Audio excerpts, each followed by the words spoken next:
What's up, everybody? It's Caleb. And Ben. We're here again to talk to you about the Spike Mill today. We have the home here, and we're going to bring the Pro up too, as well as bring in the Ss and Blichmann for some comparison talk. Jump into it.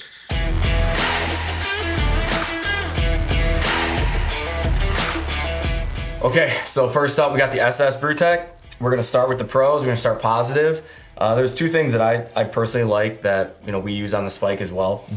First is it uses a 2-roll design compared to the old 3-style roll that like a Monster Mill or pretty much everything that's older uses. Yeah.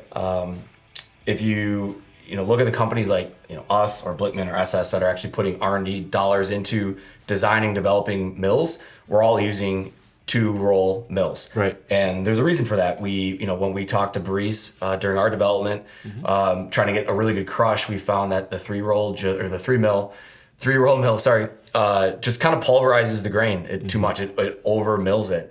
And a well-designed 2-roll mill works just as good, if not better. Yeah, absolutely. It really does a good job at crushing your grain, which is exactly what you want, but it doesn't over crush it to where you're going to ruin your husks, and that's really going to cause problems downstream when you're mashing.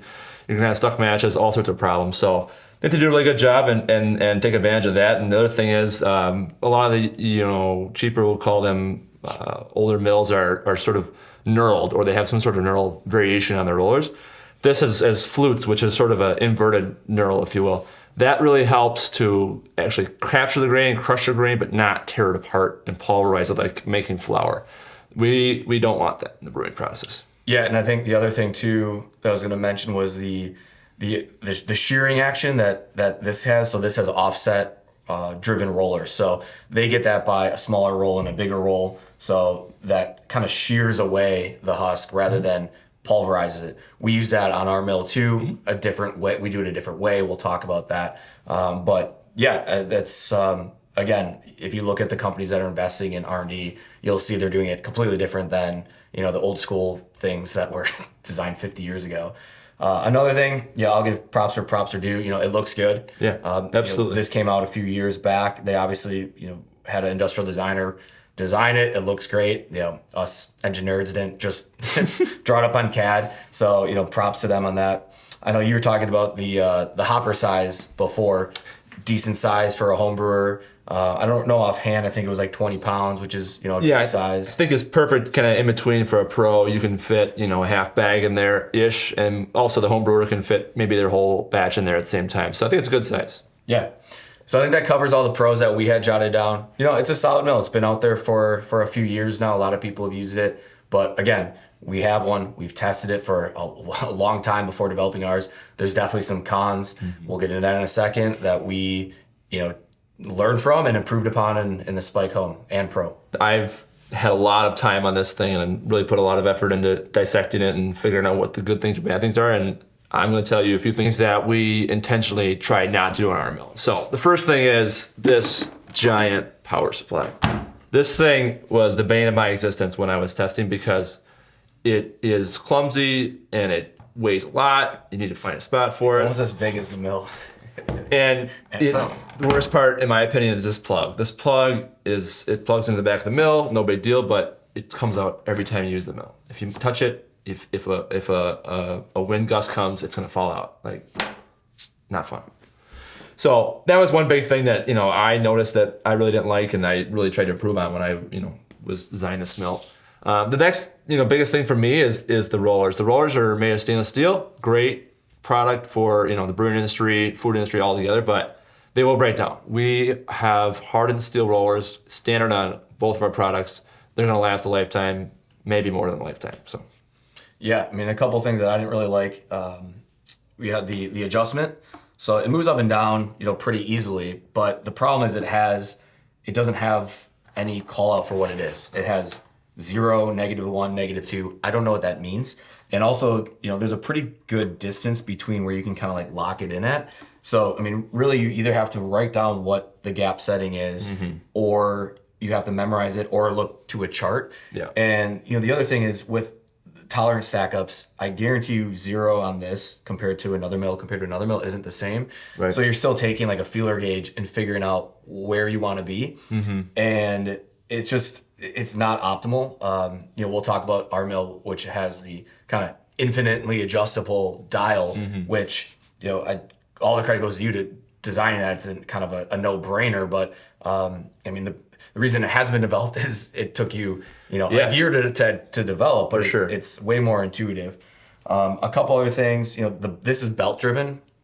So there's, we'll be talking about 3 different brands today, and there's actually 3 different ways that it's driven. So this has a DC motor that's driven by a belt, and I'm sure anyone out there that knows me, like I hawk the forums and the Facebook user groups, and the amount of times I've seen the belt broke, stretched, frayed. I believe they might be sending a spare belt with mill orders. It doesn't seem like it's a very good design, and it's hard. There's no like designing around it. Like that was a design you went, and you kind of have to live with that. Right. So we obviously went a different route, but that's one that we wanted to avoid like the plague, just based on user feedback. And the last thing I'll say is this thing creates a ton of dust. It's just so messy. I don't know, it's what really the table does for it too. I think it maybe makes it worse, the table, because it just gets everywhere. It cakes everything in dust, and it just makes a mess. So yeah, let's see, what else do we have on here? So I think cost versus throughput. So this is the second least expensive. So the Spike Home is less than this, but throughput wise, this is actually the worst by quite a bit. As we kind of measure it by pounds per minute, and the Spike Home is a lot less, and the throughput's a lot more. So if you kind of look at it, a cost per throughput, it doesn't stack up very, very well.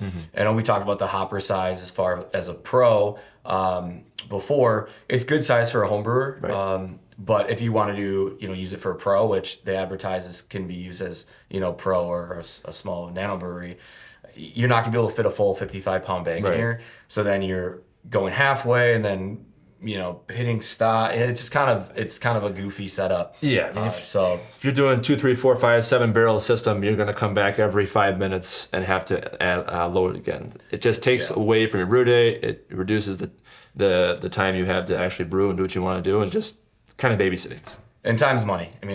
This thing's pretty slow. So even at a 1 barrel size, it's gonna take you quite a bit. So I think that covers pretty much all the pros and cons of the SS. Let's move over to the Blichmann. We're going to continue the good cop, bad cop. I'll start with the pros. We'll let Caleb do the cons. So the first thing I'll talk about again is the 2-roll design versus the 3-roll, and also how the rolls are machined. So this, like the SS and like the Spike Home and Pro, have a 2-roll design compared to the old 3-roll style that a Monster Mill or some of the off-the-shelf brands have. It's outdated. It's not needed if you design the 2-roll the way it should be designed. Yeah. The other thing is how the rolls are actually machined. Blichmann calls theirs a micro-fluted. It's kind of all the same. Instead of adding like a knurled, kind of diamond chunky pattern that kind of crushes and pulverizes the husk, it has more of a smooth but textured fluted design. And that is kind of grabs the husk and is more of a shearing action than it's more like this than actually just like pulverizing it to dust. Exactly. Yeah. Not trying to make flour here, and that's what a lot of those old ones do, and it just makes your brew day go much worse. So yeah. As far as another big pro is the throughput. So this one has the second highest throughput. It's less than the Spike Pro, but it's more than the Spike Home. And price point, it's right kind of in line with the Spike Pro. So that's another one. Yeah, the last thing is, it's come standard with hardened rollers, so they should last a lifetime. Shouldn't be any problems, and you should be able to crush grain for many, many years to come. Yeah, and with that too, it does have the massive hopper, so you can do a full 55-pound bag. It's designed for a pro system as well as a home brewer. It's probably a little overpriced or maybe out of the price point of a home brewer, but throughput-wise and the hopper size could theoretically be used for a microbrewery. Yeah. Okay, so Ben told you a little bit about what we like about the Blichmann. There's, obviously some good things they did. And we really respect that. And I'm here again to be the Debbie Downer and tell you what we don't like. So I'm going to start with the size. I'm a big guy, and this thing is almost as large as me. Now, not to mention it's missing a motor that fits here, and it's missing a giant stand as well. It takes up a ton of space. Like if you have a 10,000 foot square warehouse and a giant brewery, it's not maybe that big deal, but it just takes up so much space. And it's very heavy, so if you ever want to move it, it's just very bulky, heavy, not fun to move. So that's, it's not integrated. I think that's the nice thing about the SS and the Spike. Like everything is an integrated package where, like you said, there's another motor that like randomly slaps onto the side of it. Right. So I think, credit to you on putting everything together in a nice package. Yeah. So it's just Spike is a little bit more compact, sleek, and it's just a lot going on, and it makes for, just take up a lot of space. So in the internals, that's where I think really the Spike also separates itself, because in here you'll see a gear-driven system. We talked about the SS, who had a belt-driven system. We talked about ours that maybe has a roller chain, which we'll get into later. So this essentially has two gears that mesh together and move the rollers in opposite directions. Very common in any sort of machinery. The problem we noted here is that the gears were made out of material that seemed to wear down pretty quickly. So, for example, we took this apart after not much running. We actually saw dust and debris and things that you don't want in your beer. Well, we saw metal shavings. That's actually when you were sending photos of kind of the debrief of the SS and the Blichmann to me. There was metal shavings. I'm like, I'm not an expert. Well, maybe I am, but like I don't think we want metal shavings in your beer. Exactly. So that was kind of a surprise to see, and obviously one of the reasons why we avoided we talked about why we avoided the belt driven and why we avoided the gear driven. Yeah. Like, we saw major issues and we went with the chain, which we'll talk about. Exactly. Yeah. So that's the shaving aside, even that, but you got to realize your shavings have to come from somewhere. So that means your gears are actively wearing down, which means this thing's not going to last very long. So we really, that was a big thing we noticed. And I think that's something that we really improved on. We'll talk about later. So yeah, if you want to talk, it's on my side, but you can, talk about the gap setting. I know that's another thing that irked you. Yeah. It took me, I'm not going to lie, it took me about 15 minutes to figure out how to adjust this thing and get it dialed in. And I have been the mill god for a while now. So basically what you have to do is you get this credit card when you get the mill. This credit card, you have to adjust to a number on here, and then you write what that number means in terms of thousandths of an inch. And then you have to move this to wherever you want, and it changes. So I'm confused just talking about right now, and I could speak to Caleb as a nerd. Maybe not as nerdy as you're not as nerdy as Adam, but you're out there. Thank you. So the fact that you're not understanding it is gonna make it difficult for the common man or woman brewer to understand. Thank you. As long as I'm not as nerdy as Adam, I'm doing well. Yeah, so it's just not intuitive, and it really makes it difficult out of the box if you're having troubles before you even turn the machine on, right? So it's something that I just was really turned off by.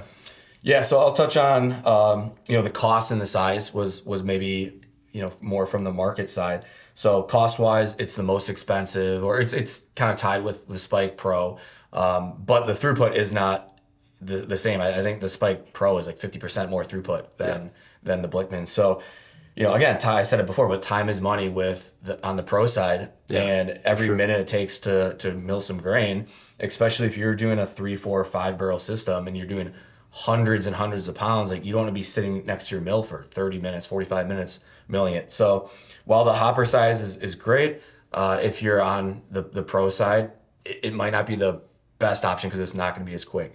Right. Looks wise,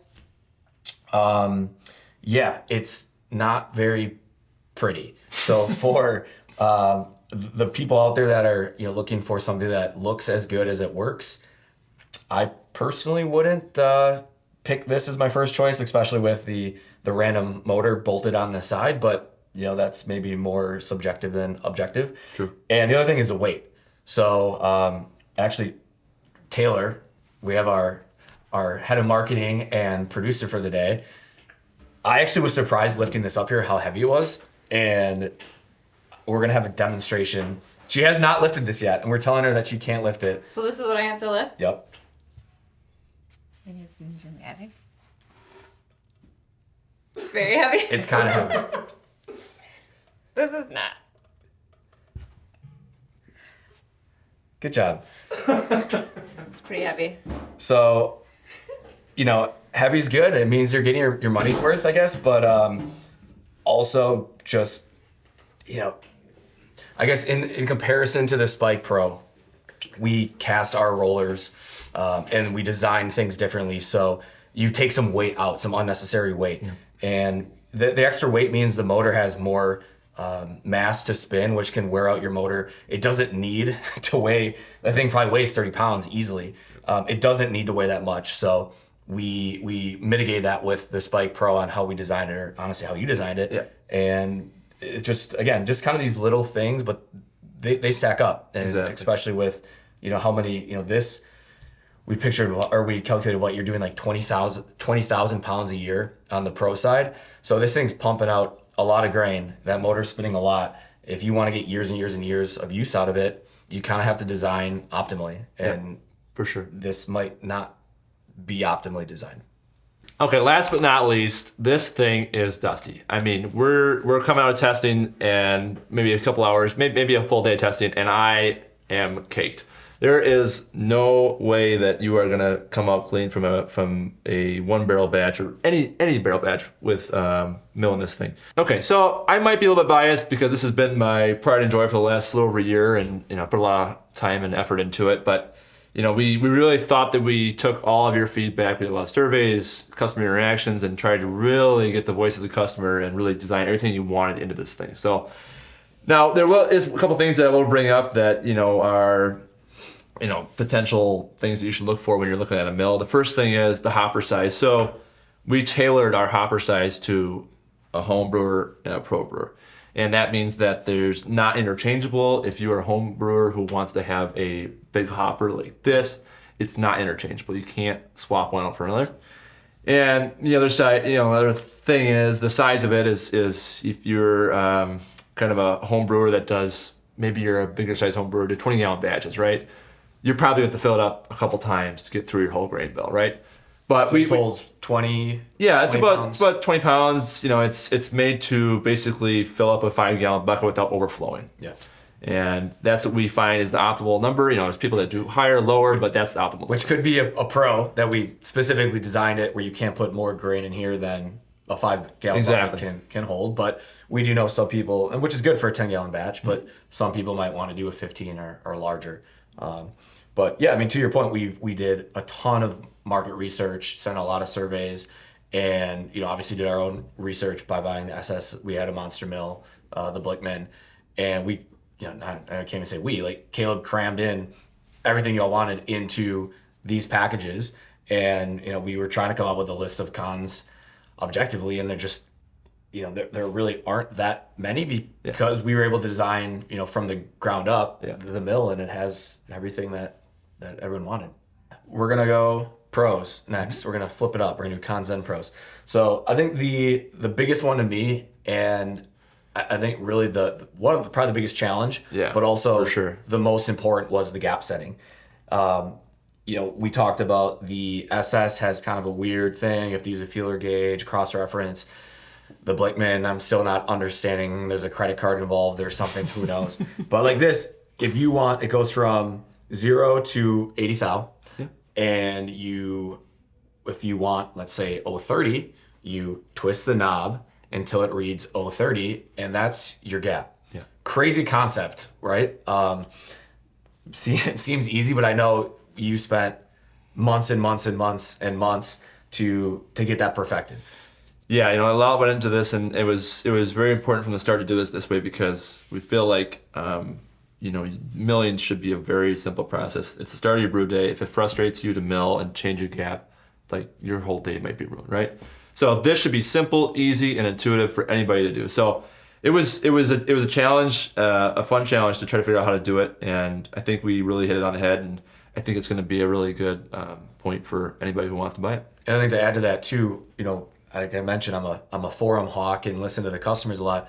A lot of the feedback we've seen with other mills is the rolls don't stay parallel. So one side is going to be cockeyed a little bit, and the engineering that went into this, there's guide bars and a whole bunch of nerdy engineering to keep everything parallel within a very tight tolerance, right, to avoid what we've seen as negative customer feedback. Another thing that I guess I'll tee you up on to talk about is how it's driven. We talked about the belt drive, we talked about the gear drive. We didn't like those. What direction did you go? Why? Give us maybe a little bit of feedback. For sure. So we went with chain-driven drive. It's similar to a bicycle chain, right? Same idea. It's got hardened sprockets that are never going to wear out. They're never going to have shavings or anything that's going to make them deteriorate anyway. It's way oversized. We way over-engineered it because... The chain on this is the same size as my motorcycle chain used to be. Legitimately, that's not even a joke. Like, if this chain fails, you can personally call me and I will hand deliver one to your house because this thing is so over-engineered, it's ridiculous. We did that, it was a decision we had to make, and we decided that for the longevity of the product, this is the best way to go. So we want to give our customers the best, and that's what we decided to do. So I think it's the optimal solution. You shouldn't have any problems with wearing, shaving down. If it breaks, you got bed and speed down. And to that point, when we were doing our testing, we bought tens of thousands of pounds of grain, and we ran it through the pro, the mill, or the pro and the home to validate. We can over-engineer it, theoretically, but we also wanted to make sure that it tested out. For sure. So that's why I'm very confident in the claims, and I know Caleb is as well. Like we tested the hell out of it. Yeah, moving on to other stuff. One of my biggest hurdles here was trying to get everything in this small package, right? So, other designs, you're looking at a big bulky system, we'll call it, right? Everything is integrated into here. So one perfect example is the power supply and the SS bill. It's flimsy, it's chunky, it always wants to fall apart. It's literally the size of this mill, pretty much. Exactly. Everything is inside here. You'll never see it. You'll never have it fall apart. It'll never come out. You'll never drop on the floor. Your dog will never chew the wire on it. It's all good to go. So it's super sleek and compact, and I think that also lends itself to the weight. The weight is really easy to move around. Not so important for the pro, but definitely for the home. It's somebody who is milling their basement or milling their garage. You're going to move this thing around every brew day to get out of the way so you can get your car out, stuff like that. And with that, it's got, the handle holes right underneath to lift it up. Super simple to move. You saw me move the Blichmann. I almost cut my hand on the bottom because it's no like rounded handles or anything like that. Yeah. So again, all the small details that are honestly the hardest part to engineer, because it's like, it's handled. Like, why do we need to put time in that when we have complicated things? Well, you've kind of thought of every tiny little detail that went into it. For sure. Another one. So, very important is the rolls itself. So, we've talked in depth about the 2-roll being better. We use a hardened roller and a fluted roller and offset drive. Walk us through all of that complication. For sure.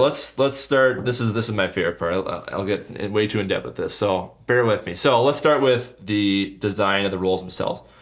We went hardened off the bat, everything, because even for the home mill, which maybe we're not going to use that very much, we want this thing to last forever. If we're going to go through the trouble of making the hardened chain, the hardened sprockets, let's just make everything last forever, right? That was a no-brainer for us. So, moving on to like the fluting, we spent a ton of time, a ton of effort trying to figure out, should we use big grooves, should we use small grooves, should we use spiral grooves, straight grooves? Every combination you ever think of, I had dreams about it, and I still do to this day. Nightmares at this point. Yeah, sometimes nightmares. But we really found the best solution and dialed it in via testing, not just guessing. So I'm really proud of how it turned out, and I think that it's going to be a game changer. Yeah, and then with the offset drive, so I know SS uses like 2 different size rollers to get offset drive. How did you design that? And then again, maybe just speak a little bit into when you're talking with Breeze about how you want to shear the husk rather than like crush it, right. I guess. Yeah, for sure. So basically what we're trying to do again is get the inside of your grain out, right? Without tearing apart the skin. So what we decided to do was we have rollers that kind of crush, but they also move at different speeds. So It's about a 1.3 to 1 gear ratio. So one's going to move faster than another one. And we want to do that because it ends up shearing the husk of the grain off and keeping it intact.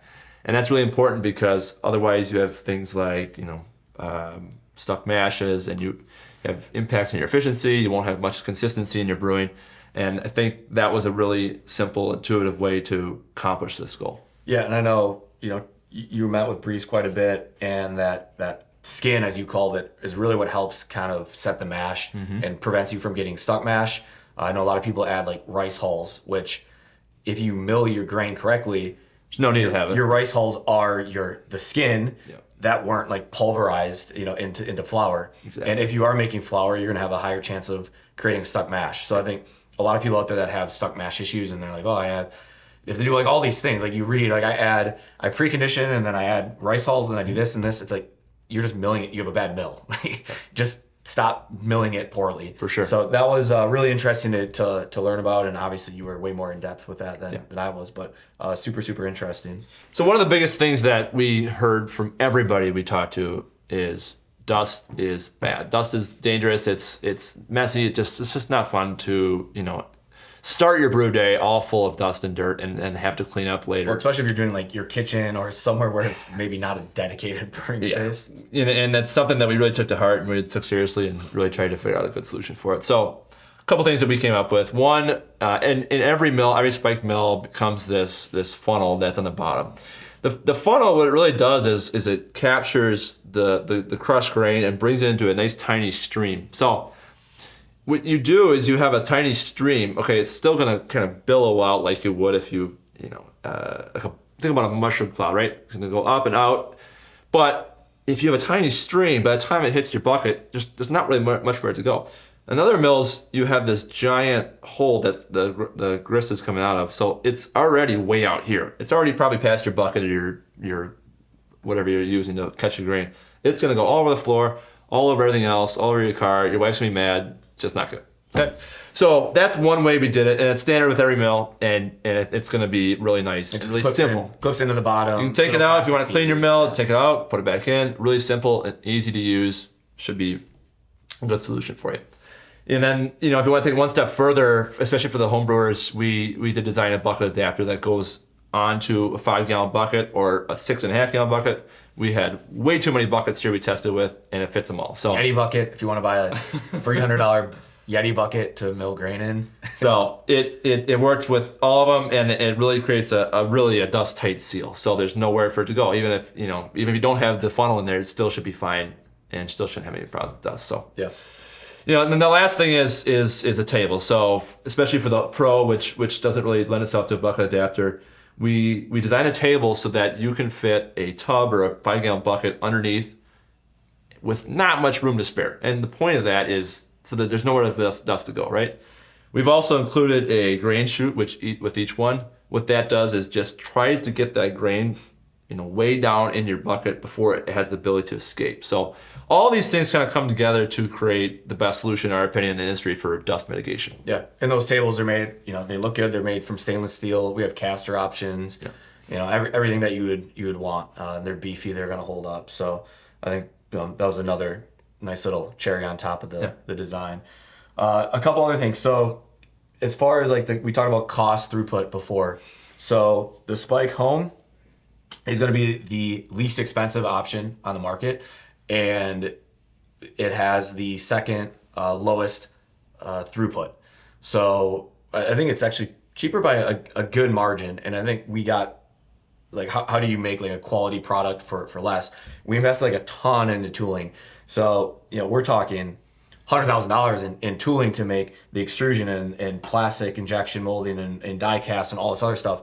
And all that does is gets the per part cost way down. So the initial investment is incredibly high, but it allows us to get away from machine parts and things that are more expensive and be able to kick out a real kick-ass mill for a really affordable price. Mm-hmm. If you look at the Spike Pro, the bigger one, that's going to have the highest throughput, and cost-wise, it's the highest, roughly the same as Blichmann, but has a higher throughput than Blichmann. Sure. So, and then if you just, then again, the cherry on top, looks-wise, we're probably biased, but looks-wise, I think they are kind of far and away better.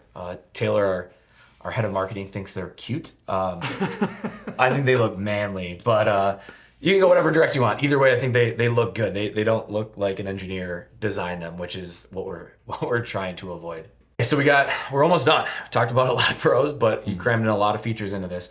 So we have the cord wrap, which is again one of these small things, but it's a big thing. So just on the back, built into the die cast part of kind of the structure, has just a wrap where you can wrap your cord around, and it makes it nice so you don't just have like a 6 foot cord. Yeah, I mean, if you're trying to move this thing from your garage to your shelf to your basement, whatever it is, it's just one more thing to worry about. You're gonna trip over it. It's gonna fall on the stairs.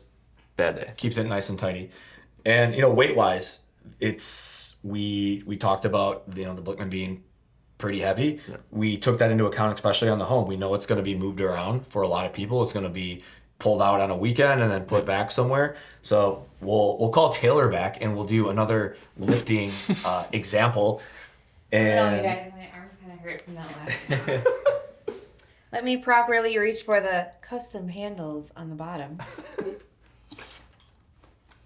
Oh yeah, we can do a workout with this one. You can do your yoga while carrying it. Yeah. So you can kind of see the cord wrap a little bit too, but yeah, I think that pretty much covers all the pros, the small cons, and covers the Spike Home and Pro pretty well. I think we're getting pretty good at this. This is our fourth date now, so it's going pretty good. It's getting pretty serious. Yeah, it's getting pretty serious. So thanks for watching. I hope you enjoyed watching as much as we enjoyed developing it. I know, Caleb, it's been ups and downs, but being able to actually launch it's been awesome. If you have more questions, we have our AMA video, which answers questions from the customers. We also have our CS video, which talks about the assembly and use of the mill as well. And always, if you have questions, feel free to email our support team. So for Ben and Caleb, thanks for watching.